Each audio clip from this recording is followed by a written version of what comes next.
Hi all. അപ്പം റെയിൽവേയിലെ 2026 notifications വന്നു തുടങ്ങിയിട്ടുണ്ട്. ഇപ്പം നമുക്ക് ആദ്യമായിട്ട് RRB ALPയുടെ നോട്ടിഫിക്കേഷൻ വന്നു കഴിഞ്ഞു. അതുപോലെ തന്നെ ടെക്നീഷ്യൻസിൻ്റെ, അതായത് ടെക്നീഷ്യൻ ഗ്രേഡ് 1 അതേപോലെ ഗ്രേഡ് 3യുടെ നോട്ടിഫിക്കേഷൻസ് നെക്സ്റ്റ് മാസം വരും എന്നുള്ളത് നമുക്ക് ഷോർട്ട് നോട്ടീസും അവർ പുറത്തിറക്കിയിട്ടുണ്ട്. ALP ടെക്നീഷ്യനുമാണ് ഇപ്പോൾ നിലവിൽ വന്നിട്ടുള്ള നോട്ടിഫിക്കേഷൻ അപ്ഡേറ്റ് എന്ന് പറയുന്നത്. അപ്പം ബാക്കി ഇപ്പോൾ JEE ആയാലും NTPCയുടെ ആയാലും പോകെ വരുന്നുണ്ട്. ഇതിന് പുറകിലായിട്ട് ഓരോ സ്ലോട്ടുകളിലായിട്ട് അതായത് നോട്ടിഫിക്കേഷൻസ് വന്നു പോകുന്നുണ്ട്. 2026 കലണ്ടർ പ്രകാരം എല്ലാ നോട്ടിഫിക്കേഷൻസും വരുന്നതായിരിക്കും. അപ്പം നിലവിലെ ALPയും ടെക്നീഷ്യൻ്റെയും വന്നു കഴിഞ്ഞു. അപ്പം ചിലർക്ക് ഡൗട്ട് ഉണ്ട്, ഇപ്പം ALP പഠിക്കണോ അതോ ടെക്നീഷ്യൻ നോക്കണോ? അപ്പം രണ്ടിനും അപ്ലൈ ചെയ്യാൻ പറ്റുന്നവരുണ്ട്. അപ്പം ഏതിന് കൂടുതൽ ഫോക്കസ് കൊടുക്കണം എന്നൊക്കെ ഒരുപാട് ഡൗട്ട്സ് ചോദിക്കാറുണ്ട്. അപ്പം നമ്മൾ ഈ വീഡിയോയിൽ ALPയുടെയും ടെക്നീഷ്യൻസിൻ്റെയും ഡീറ്റെയിൽസ്, അതായത് ALPയുടെ എക്സാം പ്രോസസ്സ് എങ്ങനെയാണ്, അതായത് സെലക്ഷൻ പ്രോസസ്സ് എങ്ങനെയാണ്, അതേപോലെ ടെക്നീഷ്യൻ്റെ എങ്ങനെയാണെന്നൊക്കെ ഉള്ളത് നമ്മൾ ഈ വീഡിയോയിൽ നോക്കുന്നുണ്ട്. അപ്പം നമ്മൾ പൊതുവെ ഇപ്പോൾ ALPയുടെ കേസ് നോക്കുവാണെങ്കിൽ ഇതൊരു ലെവൽ 2 പോസ്റ്റാണ്. ടെക്നീഷ്യൻ്റെ കേസിലും അതൊരു ലെവൽ 2 പോസ്റ്റ് തന്നെയാണ്. പിന്നീട് വരുന്നത് മെഡിക്കൽ സ്റ്റാൻഡേർഡ് ആണ്. മെഡിക്കൽ സ്റ്റാൻഡേർഡ് ALPക്ക് A1 ആണ്.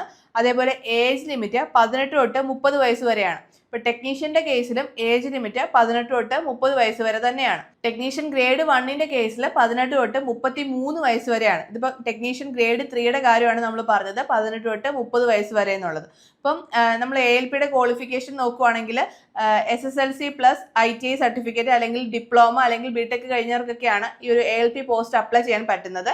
നമ്മുടെ RRB ടെക്നീഷ്യനിലേക്ക് വരുമ്പോൾ, ടെക്നീഷ്യൻ്റെ പോസ്റ്റ് വരുമ്പോൾ 10th പ്ലസ് ITI കഴിഞ്ഞവർക്ക്, അതായത് ഇലക്ട്രീഷ്യൻ, വയർമാൻ, ഇലക്ട്രോണിക്സ് മെക്കാനിക് കഴിഞ്ഞവർക്കൊക്കെ ഇതൊരു അപ്ലൈ ചെയ്യാൻ പറ്റും. അതേപോലെ 10th പ്ലസ് അപ്രന്റീഷിപ്പ് കഴിഞ്ഞവർക്ക് അപ്ലൈ ചെയ്യാൻ പറ്റും.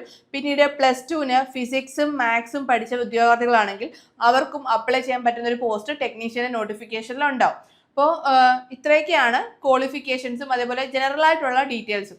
പിന്നീട് മറ്റ് എക്സാംസിൽ നിന്ന് ടെക്നീഷ്യൻ, അതായത് നമ്മളിപ്പോൾ റെയിൽവേയിൽ നമുക്ക് എളുപ്പത്തിൽ ഒരു ജോലി കിട്ടാൻ ചാൻസ് ഉള്ള പോസ്റ്റ് ഏതാണെന്ന് ചോദിച്ചു കഴിഞ്ഞാൽ അതിലൊന്ന് മുന്നിൽ നിൽക്കുന്നത് ടെക്നീഷ്യൻ തന്നെയായിരിക്കും. കാരണം മറ്റൊന്നുമല്ല, നമുക്ക് ഈ സെലക്ഷൻ പ്രോസസ്സുകളിലേക്ക് പോകുമ്പോൾ ഇപ്പോൾ ALP ആയാലും JEE ആയാലും NTPC ആയാലും ഒക്കെ തന്നെ ഒരുപാട് സെലക്ഷൻ പ്രൊസീജിയേഴ്സ് ഉണ്ട്. ഇപ്പോൾ CBT 1 എന്ന് പറയുന്നത് ALPയിൽ ഒരു ക്വാളിഫയിങ് നേച്ചറാണ്. അതായത് നമ്മൾ CBT 1 പാസ്സാവുക, അത് CBT 2 എഴുതാനുള്ള ഒരു കടമ മാത്രമാണ് CBT 1 എന്ന് പറയുന്നത്. അപ്പോൾ CBT 1 കഴിയുന്നു, നമ്മൾ CBT 2 എഴുതുന്നു. CBT 2 കഴിഞ്ഞതോടുകൂടി അവിടെ തീരുന്നില്ല. പിന്നീട് നമുക്ക് CBAT ഉണ്ട്.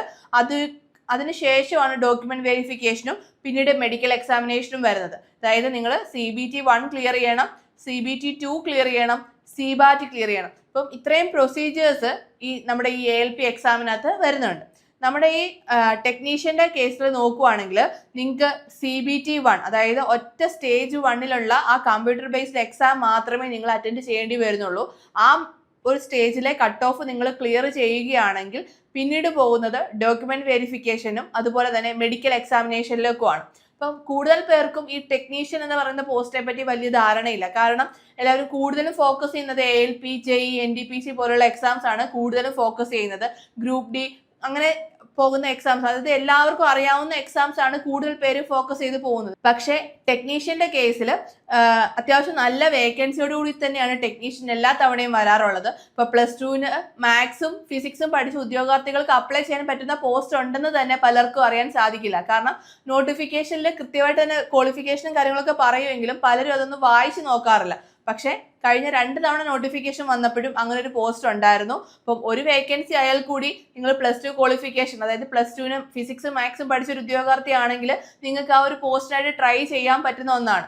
റെയിൽവേ എക്സാംസിന്റെ ഒരു ഇതെന്ന് വെച്ച് കഴിഞ്ഞാൽ നമുക്ക് പഠിച്ചു കഴിഞ്ഞാൽ നമുക്ക് ജോലി ഉറപ്പാണ്. നമ്മൾ റാങ്ക് ലിസ്റ്റിൽ കാത്തു കിടക്കേണ്ട കാര്യമോ ഒന്നും നമ്മുടെ ഈ റെയിൽവേ എക്സാംസിൽ വരുന്നില്ല. നിങ്ങൾ വൺസ് എക്സാം ക്ലിയർ ചെയ്ത് കട്ട് ഓഫ് ക്ലിയർ ചെയ്ത് ഡോക്യുമെന്റ് വെരിഫിക്കേഷനും മെഡിക്കൽ എക്സാമിനേഷനും നിങ്ങൾ പാസ് ആവുകയാണെന്നുണ്ടെങ്കിൽ നിങ്ങൾക്ക് ഉറപ്പായിട്ടും നിങ്ങൾക്ക് ജോലി കിട്ടുന്നതായിരിക്കും. അപ്പോൾ ടെക്നീഷ്യൻ എന്ന് പറയുന്ന പോസ്റ്റിനെ പറ്റിയിട്ട് അധികം ആരും അറിയാതെ പോകരുത്. അപ്പം അടുത്ത മാസം നോട്ടിഫിക്കേഷൻ വരുന്നതായിരിക്കും. അപ്പോൾ നിങ്ങൾക്ക് അപ്ലൈ ചെയ്യാൻ പറ്റുന്നതാണ്. നിങ്ങൾക്ക് പ്രീവിയസ് ഇയറിലെ നോട്ടിഫിക്കേഷൻസും കാര്യങ്ങളൊക്കെ എടുത്ത് നോക്കുവാണെങ്കിൽ കൃത്യമായിട്ട് അതിൻ്റെ ഏതൊക്കെ പോസ്റ്റുകളാണ്, അതിൻ്റെ ക്വാളിഫിക്കേഷൻസ് എന്താണെന്നൊക്കെ ഉള്ളത് നിങ്ങൾക്ക് മനസ്സിലാക്കാൻ സാധിക്കും. ഇപ്പം ALPയുടെ നോട്ടിഫിക്കേഷൻ വന്ന ടൈമിൽ ചെറിയൊരു എക്സാം പാറ്റേണിലൊക്കെ ചെറിയ മാറ്റങ്ങൾ വന്നിട്ടുണ്ട്. അതുകൊണ്ട് തന്നെ ഇപ്പോൾ ടെക്നീഷ്യൻ്റെ നോട്ടിഫിക്കേഷൻ വരുന്ന ടൈമിൽ എക്സാം പാറ്റേണിലോ കാര്യങ്ങളോ എന്തെങ്കിലും മാറ്റം ഉണ്ടോ എന്ന് നമുക്ക് ഇപ്പോൾ അറിയാൻ സാധിക്കില്ല.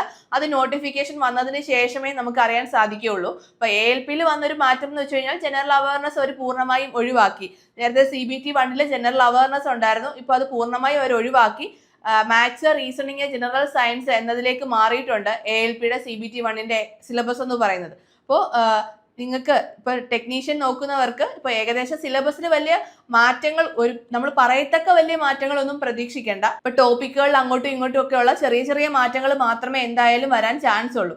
അതുകൊണ്ട് തന്നെ നിങ്ങൾ ഇപ്പൊ ALPക്ക് അപ്ലൈ ചെയ്യാൻ പറ്റുന്നവർ ALPക്ക് അപ്ലൈ ചെയ്യുക. ഇപ്പൊ ടെക്നീഷ്യനും നിങ്ങൾക്ക് അപ്ലൈ ചെയ്യാൻ പറ്റുന്നതാണെങ്കിൽ നിങ്ങൾ ഉറപ്പായിട്ടും ടെക്നീഷ്യനും അപ്ലൈ ചെയ്യുക. ഇപ്പം 2 പോസ്റ്റുകളും അതിൻ്റെതായ രീതിയിൽ മികച്ചത് തന്നെയാണ്. ഇപ്പൊ ടെക്നീഷ്യന്റെ കേസിൽ സെലക്ഷൻ പ്രോസസ്സ് വളരെ കുറവാണ്. അതായത് ഒറ്റ ഒരു എക്സാം നിങ്ങൾ ക്രാക്ക് ചെയ്യുന്നതിലൂടെ നിങ്ങൾക്ക് നെക്സ്റ്റ് ഡോക്യുമെന്റ് വെരിഫിക്കേഷനും മെഡിക്കൽ എക്സാമിനേഷനിലൂടെ നിങ്ങൾക്ക് ജോലിയിലേക്ക് പ്രവേശിക്കാൻ സാധിക്കും. അപ്പം നമ്മൾ ഈ ടെക്നീഷ്യനെ കുറിച്ചുള്ള കൂടുതൽ ഡീറ്റെയിൽസ് അറിയാനായിട്ട് നിങ്ങൾക്ക് താഴെ കാണുന്ന ഗൂഗിൾ ഫോം ഫില്ല് ചെയ്യാവുന്നതാണ്.